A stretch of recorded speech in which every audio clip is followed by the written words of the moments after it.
session. My role now, I'm going to take off my hat as MC and put on my hat as what is in a strange way called principal investigator of the project. Universities tend to think like universities, and whenever a project lands in a university, it has to have a principal investigator, even if the main the main purpose of the project is not actually to investigate, although as I'll get into, it has an investigative side as well. So while the PowerPoint is being loaded, I'd like to say a couple of things. First of all, you'll have to bear with me during the presentation. I have two strikes against me. The first is that, as you can tell from the color of my beard and the lack of hair on my head, I've been at this for a long time, and I started before PowerPoint was a thing, and chose, unlike many of my colleagues, not to get on the PowerPoint train. And so the idea that there are images flashing behind me and in two languages besides is something that's a little bit disorienting and disconcerting. So if what I say and what's on the screen is not quite in sync, I'll ask you to please to beg your indulgence. The second thing is I actually was in a car accident this morning before coming over here. The taxi that I was in decided to stop at the red light on the corner of whatever streets, and the taxi behind ours decided that that was not what he really thought was a good idea. And so I was in a car accident before coming here, and if I start speaking in ways that seem odd, perhaps Mireille can gently guide me away from the stage, and but I think I should be okay. I'll begin by saying something in my own name, which is that I'm really so happy to be here this morning. This is a project, unlike many of the projects that I work on, the academic projects, where I know personally all of the partners that I work with. So, you know, they're either people in local universities or abroad. They're people that I know. Whereas here, there's a certain abstraction about the community partners, the educational partners, the partners in the health sector that we work with. It's a very, very big province, and you're spread all over the place. And so it's really, really wonderful to be able to put faces to this sort of abstract notion of partners for the project. And thank you so much for coming here. And I hope we have a chance to talk, obviously, during the sessions, perhaps informally during the coffee breaks and lunch as well. So this is a sort of a cusp moment in the life of the project, since we are ramping up for the beginning of the fourth phase of the project, the fourth five-year phase, which will take us through to, unbelievably, 2023. So I'd like to take just a few minutes, and this is where good. Oh, great, okay. Good. Hopefully this will work. Take a few minutes just to tell you a little bit about the broad orientations which will be guiding us as we move to the next phase of the project. So, oh, I can see it right here. Look at this. It's actually a very clever system, actually, PowerPoint. In case you haven't seen it, I don't actually have to turn around. So, as you know, just to remind ourselves of the general objective of the project, which is to contribute to Quebec's initiatives in ensuring that English-speaking Quebecers have access to the full range of health and social services in their own language, wherever they find themselves in the province, and to contribute to maintain a sufficient complement of personnel capable of providing services in English. So that's what we've been doing since the beginning of the project, since indeed before I came on board. There are people here who have been here from the very beginning. I've only been here for 4 years, but this has been the DNA of the project from the very beginning. As you know, this is a project that is funded by Health Canada through its Official Languages Health Contribution Program, and our budget for the next phase will be of $20 million. So if we can move back, yep. So we work with, it's a multi-tentacular project, as I like to say. a large number of partners, and you can see the breakdown on the screen. We have 19 CISs and CIUSs, 19 community networks, 6 CEGEPs, 9 universities, 1 parapublic organization, for a total of 54. That's a lot of moving parts for this project, and I think the fact that we have been able to achieve the results that we have achieved and that we'll continue to achieve is a function of the fact that there's been so much uptake amongst community partners throughout the province. It really, quite literally, couldn't be done without that participation and collaboration. So there's a map up on the screen. It gives you a sort of an idea at a glance of where the partners are located. The orange, sort of orange circles are language trading initiatives. As you can see, they're spread throughout the province to its furthest reaches, Nord du Québec. The squares are Measure 2, retention programs, and Measure 3, which I'll also be talking about, which is the triangle, is really the measure through which we try to bring together the research expertise that is present in all of the universities in Quebec in order to better understand both the needs of English and linguistic minorities throughout the province in the area of healthcare, broadly understood, but also increasingly, and I'm very excited about this, and it's something that I'll be talking about in a moment, trying to turn our project into an international hub. Canada, Quebec are not the only countries in the world, indeed, very few countries in the world don't face the kinds of challenges that we do. Linguistic minorities are present everywhere and they need health services. And there are people doing research on these sorts of things at the four corners of the globe. And one of the things that's very exciting to me as a researcher is being able to move the research component of this project into one in which we become an international hub. So the project is divided into 3 measures, as you know. The language training program, which we spoke about a lot yesterday. The retention program, which will be at the focus of our concerns today. And the research development program, which I'll be telling you about as well. I had these notes very helpfully prepared for me, and now I no longer know where I am on the notes, so I guess I'm just going to have to improvise. Yeah, that seems okay. There we go. Okay, if we could move on, or we have moved on. There we go. Okay.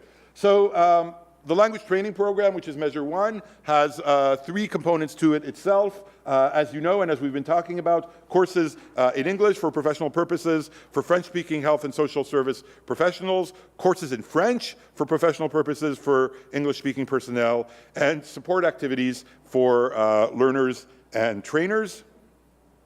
This is an impressive number. The language training program from 2014 to 2018 involved 19 institutions and enrolled over 3,075 professionals. I am, as a person trained in philosophy, not someone who is very good with numbers, but that seems like an impressive number. I don't have in front of me the number of health professionals in the province, but it's a not insignificant proportion. I think that over time we really have managed to reach, in strategically positioned places throughout the province, a really significant number of health professionals in a way which has improved their ability to serve linguistic minorities, the English language minority, throughout the province. So I think it's something that we all should be very proud of. I keep on looking back, but I don't need to because there it is. The slide is here again.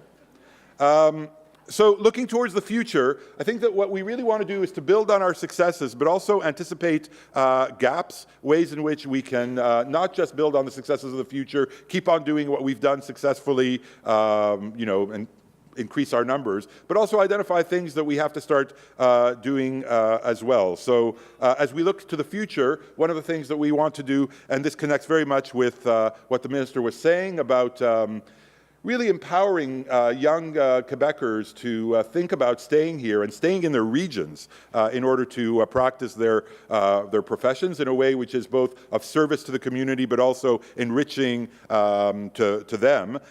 We will be developing courses in English for professional purposes for French-speaking students in health and social services programs. Courses in French for professional purposes for English-speaking students in health and social service programs. We'll also be, and those of you who were here yesterday heard some very interesting talks and roundtables about this dimension of the project, really focusing on the next step, which is integration. It's one thing for people to speak the language, it's another thing for them to transfer that knowledge into their everyday workplaces, be they healthcare professionals who deal with patients, administrators at the front line who have other linguistic challenges. Anybody who reads bureaucratic prose knows that that is a challenge unto itself. And so having people who are able to do that is obviously very important. And the other thing which I think is also very important is to be able to measure the degree to which we have been successful in achieving our objectives. So evaluating the impact on communication between the patient and healthcare professionals. And this is something that's going to be occupying us within the research part of the project as well.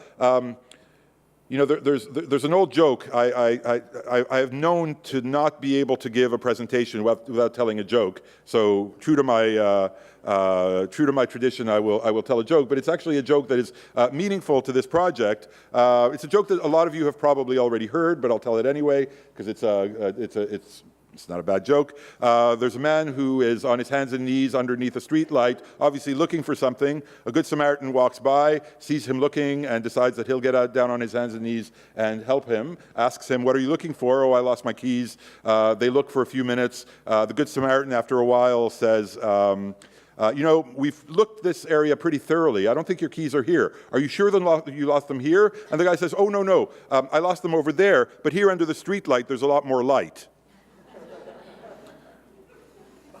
I can say it again. Maybe in French. And I think measurement poses, so there's a moral to the story, which is that we often have a tendency when we measure things in the social sciences when we try to evaluate programs, to measure where it's easiest to measure. Right? So we could just count the number of people that we've trained and say, here's the measure of our success. We've trained 3,000 people. The measure of our success is obviously not rightly measured in that way. We have to look at the longitudinal effect of having trained that many people. Are we having the kind of impact that we want, not just on having linguistically competent healthcare professionals, but on having those healthcare professionals deliver the kinds of services that we want in ways which satisfy the needs of their communities. Now that's trickier. That's more like looking for the keys where the street light isn't. It's more like going out and measuring things that are tough to measure. And one of the things that I'm very excited about as a researcher is devising modes of measurement that will allow us to get at that more difficult reality, but the reality that we really want to understand in order to understand what the result of, at the end of the day, a public investment such as this one is. So those are really sort of from a high in the sky perspective, the new directions that we'll be taking. So if we look at them a little bit more closely. The retention program will be sort of deployed through a combination of strategies. We'll be working very closely with educational institutions. Many of those institutions are represented here, and I look forward to being able to talk to you, again, both formally and informally, about how we can bring this aspect of the program to fruition. We'll be creating, the important thing for us will be to create, sorry? Oh, this is what we're doing now. Yeah. So we've been creating with our local partners internships and positive internship environments, measured to support both the interns and their instructors, their supervisors. Program of targeted bursaries, which go towards areas which are identified as strategic or as important by people in the regions and by the responsable of the program here. And obviously, as I mentioned, language training in French for English-speaking students. We've been working with the CHSSN, community community networks in building community leadership bursaries, welcoming and integrating interns in the regions, and a variety of promotional activities, again, all of them targeted towards the goal of making the retention of professionals, making it attractive and possible and salient as a possibility for young people to remain, to practice their professional skills in their regions. You have a few numbers here. Again, they are impressive. We have created internships for 223 students, courses in French for students, we've had 321. The bursaries, we've given out 121. So these are numbers that are in and of themselves, I think, significant and ones that we need to, obviously, to build on.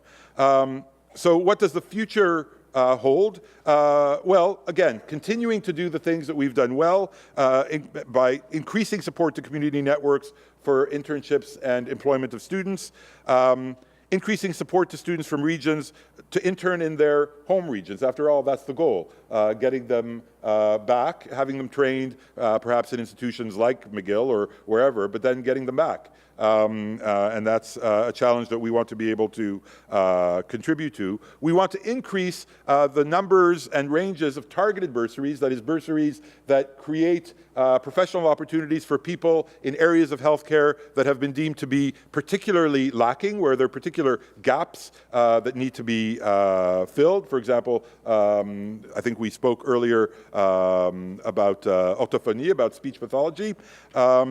And we want to expand the Community Leadership Bursary Program to add 4 new regions into what we've already done in phase 3 of the program. I said something about the research program. The research program is organized around a research group called HCALM. I'm extremely bad with acronyms, and I always trip myself up, even with my own institute very often. I just refer to it by its acronym in the hope that people will remember what it stands for, because I don't always. But HCALM stands for Healthcare Access for Linguistic Minorities. I got it. I want to acknowledge the presence with us of Dr. Yael Peled, who is the scientific director of HCALM, and without whom the development of HCALM into what it has become and what it will become would literally have been quite impossible. It is an interdisciplinary, interinstitutional team that really has started to take on international dimensions. Its goal is really to provide a scientific grounding for both understanding the needs that the project has to address as a whole, understanding needs that are perhaps ones that don't, that aren't always obvious, but need the eyes of researchers to unearth. And increasingly, as we come towards this next phase of the project, our goal will be to understand the way in which we can best measure the success of our project. There's actually a science of measurement that we need to tap into, and the next international conference, we hold an international conference every year, and the next one, which will be taking place in September or October, stay tuned to this channel, and we will have the dates fixed pretty soon, really will focus on the question of what the right tools are to bring to the task of measuring our success, of measuring both our success and of where we need to do better as the program develops over time. And again, I want to emphasize something that I said a minute ago. As someone who is fundamentally a researcher, I'm very excited by the international visibility that we have been able to give to the project, both because it shines a light on the work that we do here, which is very important, but also because comparing ourselves to others is often the best way to understand ourselves. When we just focus on ourselves and what we do without looking sort of out of the corner of our eyes at what goes on in other places, sometimes we don't see things that are lying there right before our eyes. As I said before, the problem of healthcare access for linguistic minorities is one that exists around the world. There is no place in the world that doesn't have linguistic minorities, sometimes historically entrenched linguistic minorities, sometimes linguistic minorities that have come to a country through migration, either regular immigration or increasingly in the world today through the migration of refugees. places around the world are thinking about the ways in which to best serve their linguistic minorities. And by making our conference and the work that we do scientifically into a hub around which the research that gets done around the world can rotate, we do something that is of use to everyone, but in particular, I think, of use to ourselves, because, as I said, it's often by looking at others that we best understand ourselves. So far, we have an annual funding competition where researchers in Quebec universities apply to carry out projects that study the needs of linguistic minorities in healthcare here in Quebec. We have so far funded 20 such projects across 8 universities in Quebec. We've also started, and again, here I think this is in line with the priority that I talked about before of training what we call in French la relève.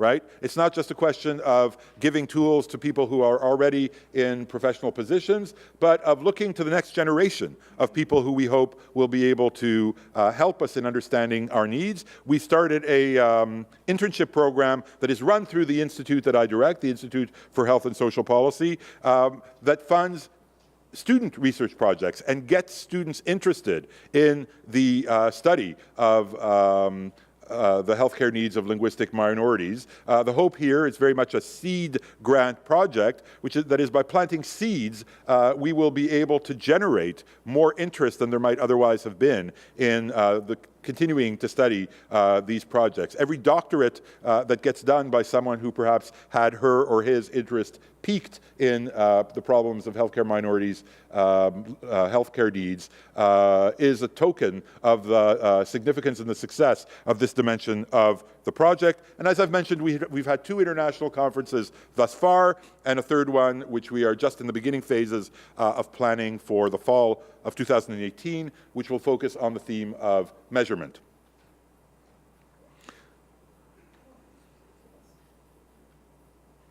I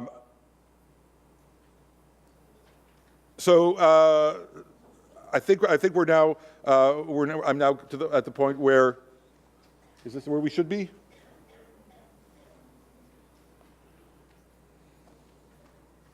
C'est bon? Yeah. So again, the goals for the future: creating an international network, promoting research in healthcare and social services and language amongst Quebec-based graduate students, and the funding of an implementation phase to ensure that what has been developed through research projects gets applied and produced. So understanding the ways in which best to implement and to measure the successes of what we implement.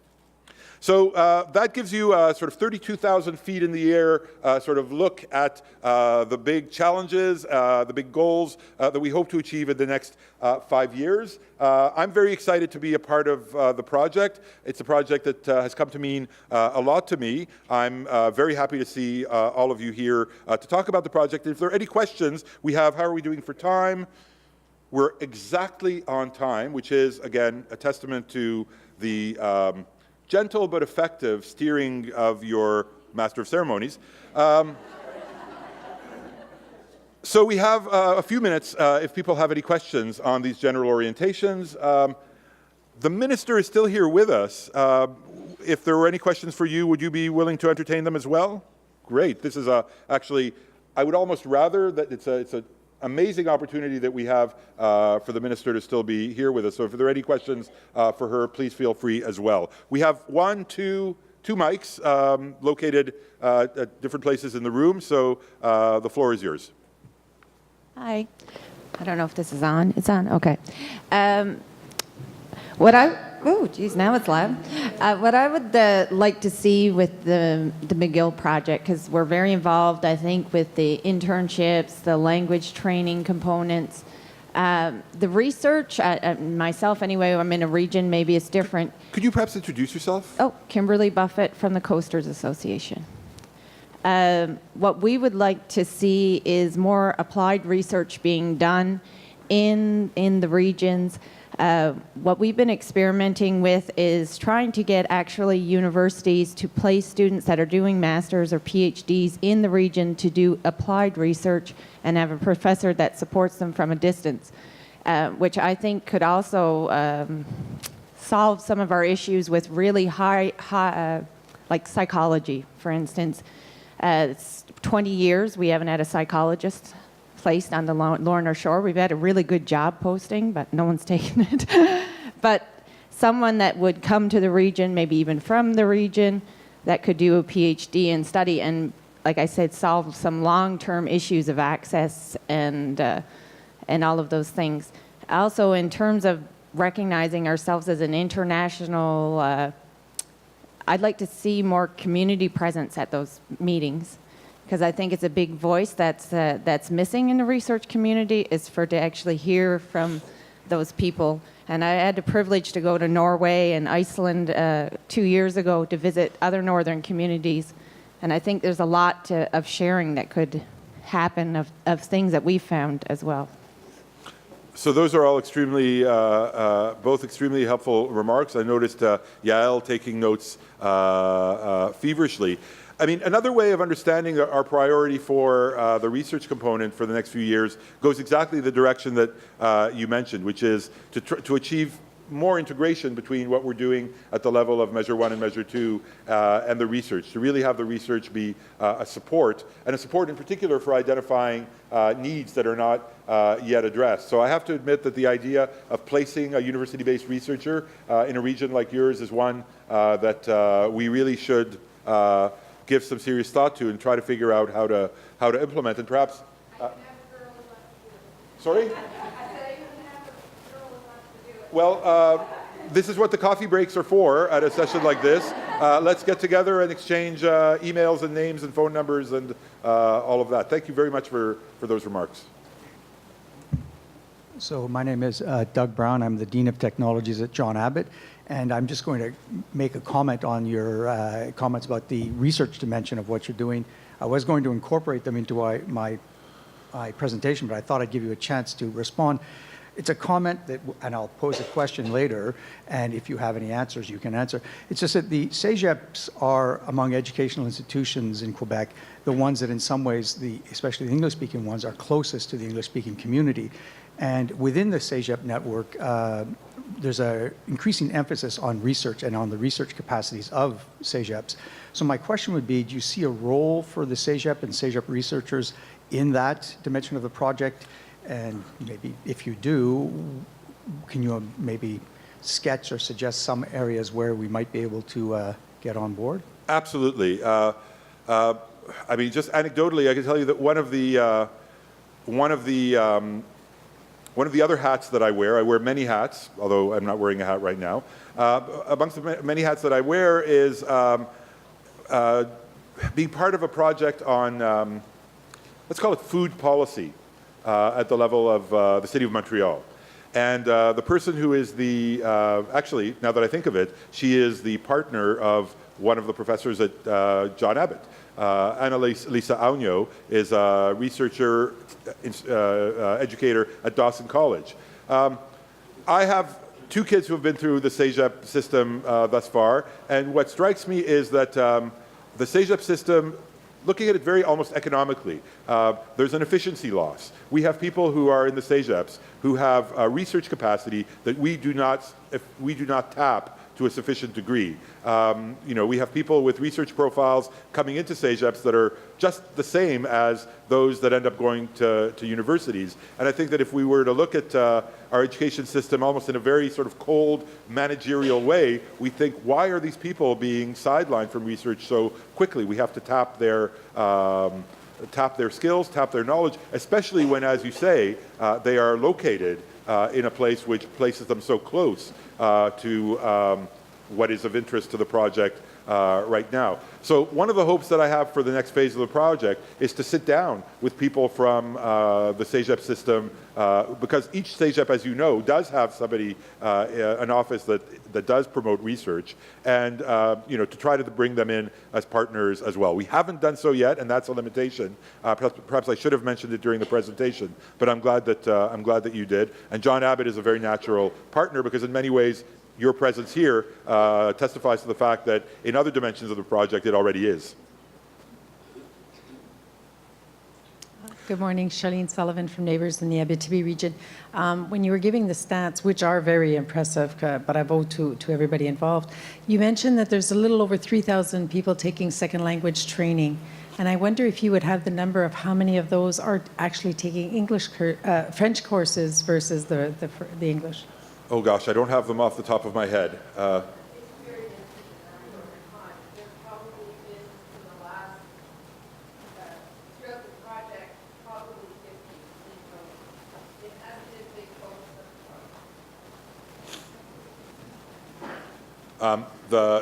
think perhaps would you mind repeating that at the mic so that.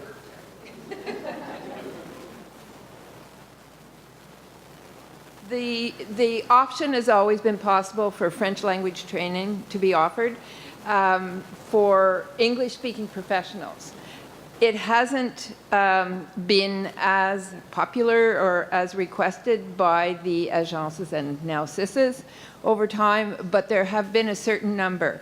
And it has often been in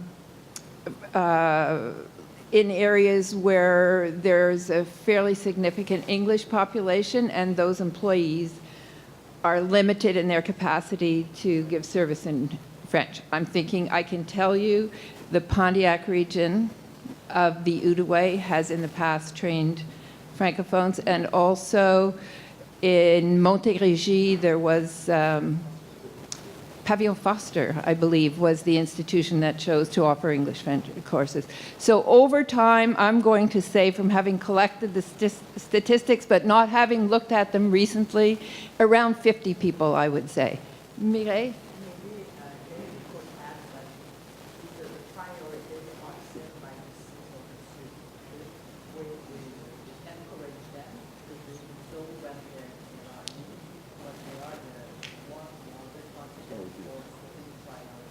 Absolutely. It's not our priority. Well, we offer the opportunity, we offer financing for it, but the choice is made on a regional level by the CIS, or in the past, les agences, but that's where it lies. And we respond to the need that they identify. Okay. So we have time maybe for one or two more questions. If anybody has a question, or if the minister would like to chime in on any of this, I have to say it's a huge opportunity that we have. My experience is that ministers don't tend to stay around in the room after having given their talks, and so we should really take advantage of the generosity that the minister has showed in staying with us to, if there are any questions, or indeed if there's anything that you've heard that you would want to. Oh, yes, please. Not the minister, by the way. No, clearly not. Just one observation. We've just done some recent analysis that looked at the participation of English speakers and French speakers in broad health occupations. Obviously, one breaks it down by region or by specialty, it's a different picture. But there are, in terms of, say, the older population, 55 and over, there's a somewhat of an underrepresentation of English speakers in health occupations. So, you know, it's low, but it's not terribly low. But for folks between under 35, it's much lower. It's just over half of the rate of what you would anticipate given the size of the population. So it does suggest that there is a declining presence of English speakers in health occupations. So language training is probably part of it, but also recruitment, people being drawn to the training and then finding themselves after they've graduated. There's probably a number of issues along those lines that would be worth looking at as well. Hi, I'm Melanie from Heritage Lower St. Lawrence and Bas-Saint-Laurent. I don't know if this will be more for Kathleen or for McGill. We have a problem where we have a very small population. And as Bill just said, attracting people to the health professions is very difficult in itself. So we're probably way below the 50% of, you know, possible candidates. There's only 1,200 people.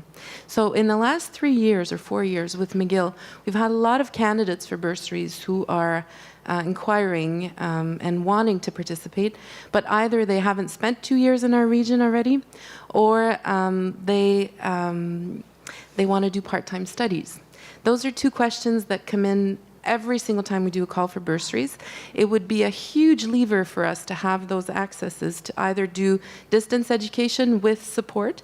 Just covering the courses would, would enable somebody to actually keep working and move forward towards integrating a different kind of job, which is interesting. Some of them have families, that kind of thing. But also not coming from our region for 2 years. I know this is a retention program, and that's why I'm saying, maybe it's a secretariat question or something, because wherever the people are from, if our region is where they want to settle, we want to be able to tap in on, please come, we need the resources. We have a pénurie de main-d'œuvre that is CIS-wide in a whole bunch of different domains. So having levers that would help us be more flexible in integrating those people would be extremely important. And I'm almost convinced that I'm not the only one from a region who thinks this way. I'm seeing nods. So thank you.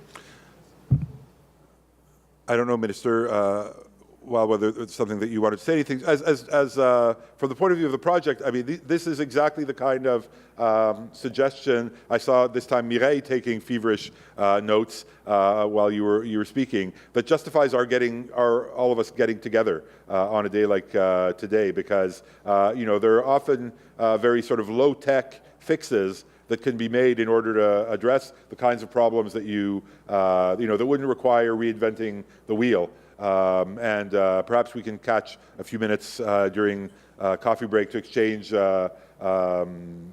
emails, and perhaps we can continue this discussion after today. But thank you very much for those suggestions. I just would say that we're hearing a lot of this in different sectors of human activity, if you will. Healthcare is obviously a priority, and given the expertise of an organization like this, I think it's just looking at the particularities in the different regions. And there's the other issue that we discovered in Abitibi-Témiscamingue. There's l'UQAT.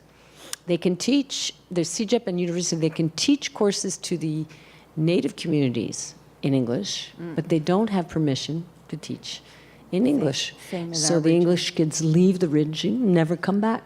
So we've already talked to the Minister of Education about this, said that there's a precedent in Sept-Îles where the university has this joint, capacity, but they've come up against obstacles in the ministry. So it's all these kinds of things, but I think the heartening or positive aspect is that there's now a secretariat that can actually connect the dots. So with your expertise and all these kinds of stories that we're hearing, and you've lived it and you realize all the different types of problems. Now, and whatever support that person needs and that region needs, we can, I think, harness the energy of different ministries to make it happen. So thank you for that example. And it's amazing the parallels in other areas. In the mining industry, all kinds of similar kinds of issues in terms of attracting talent, keeping talent, and training, manpower training and French second language. It's sort of like a cluster of needs to support that person to go to the region and stay in the region. So maybe just one last short question. It's Kimberly Buffett again from the Lorna Shore. What I would like to see, and where you're still here, I'm going to ask the question that if with the McGill, especially in the first year of the McGill funding, and we had a conversation last night when at the St. Gasset to look at some critical access issues for the minority community. We discussed speech therapy last night, was one of our big discussions. Like I mentioned earlier, psychological services. There has to be an in-between for the families, and I think the CEGEPs and different programs that are out there could be adapted to offer AECs, attestation education certificates, and different things like that, because right now we are getting no service. So we can't train anybody because we don't even have anybody. So we have to find an alternate solution, and I think education is the key to that. And saying, okay, a vulnerable child may have to wait 6 years before she's going to actually get screened. But what are we going to do in that 6 years? And for us in the remote regions, we can't go and to somewhere and buy a service, or we don't have any options. So I think there's some innovative solutions that could be put in place, but I think we have to look at it, because we've been just looking at language, but we haven't been looking at the absence of even the employee to deliver anything.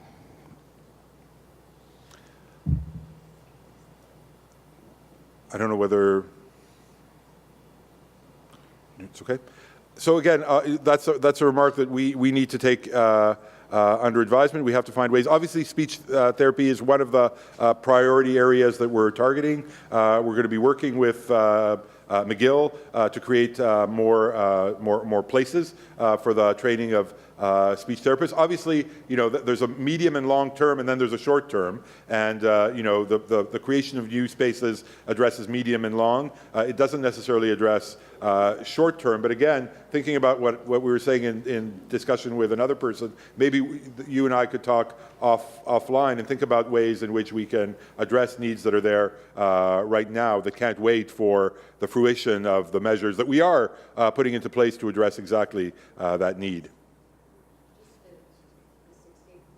Just say that the forum, where all of this will be brought together, it will be with all the stakeholders, and some of you will be there. This is where a lot of these, this diagnosis and hopefully some recommendations can come forward, or some pistes de solution, because there will be media there. And I think it's an opportunity to sensitize everybody to some of these issues. Nobody would know. Nobody would realize, what the particularities are in terms of the challenges for the community. So there's a little bit of time, a couple of weeks, but because a lot of you actually know these issues, it's an opportunity to bring them forward, but also with the Secretariat kind of put them into some kind of a package and think of recommendations that we could already bring forward that could make its way into this actions to be taken, in the short and medium term. So mindful of the time, one of my responsibilities now back as MC is to make sure that we run roughly on time, which is not something that comes naturally to academics, as you know, especially not to philosophers. So I will bring this session to a close. Thank again very much the Minister for her generosity, not only in speaking to us, but in staying around for as long as she did and answering your questions. We do not have a formal break right now. We're going to move right to the next presentation. We'll have a coffee break after that. So let me again thank the Minister on all of your behalfs.